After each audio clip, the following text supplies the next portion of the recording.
حضرت علی المرتضیٰ اور حضرت سیدنا صدیق اکبر رضی اللہ تعالیٰ عنہ جا رہے ہیں کہ آگے امام حسن کھیل رہے ہیں، تو حضرت صدیق اکبر رضی اللہ تعالیٰ عنہ امام حسن کو اٹھا کر کے اپنے کندھوں پہ بٹھا لیتے ہیں اور ساتھ بولتے ہیں کہ اے حسن تو حضور کے مشابہ ہے، علی کے مشابہ تو نہیں ہے۔ اور حضرت علی المرتضیٰ رضی اللہ تعالیٰ عنہ تبسم کرتے چلے جا رہے ہیں، مسکراتے چلے جا رہے ہیں۔ ان کی تو محبت اور پیار کی کہانیاں تھیں۔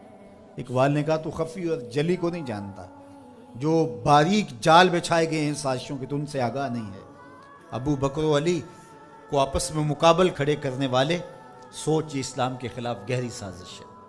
مجھے بتاؤ کہ اگر حضرت سیدنا صدیق اکبر اور دیگر اصحاب کو جو حضور کی تربیت کا جوہر تھے ان کو غلط ثابت کر دیا جائے تو پھر یہ کس پہ حرف آتا ہے؟ حضور کی تربیت پہ حرف نہیں آئے گا۔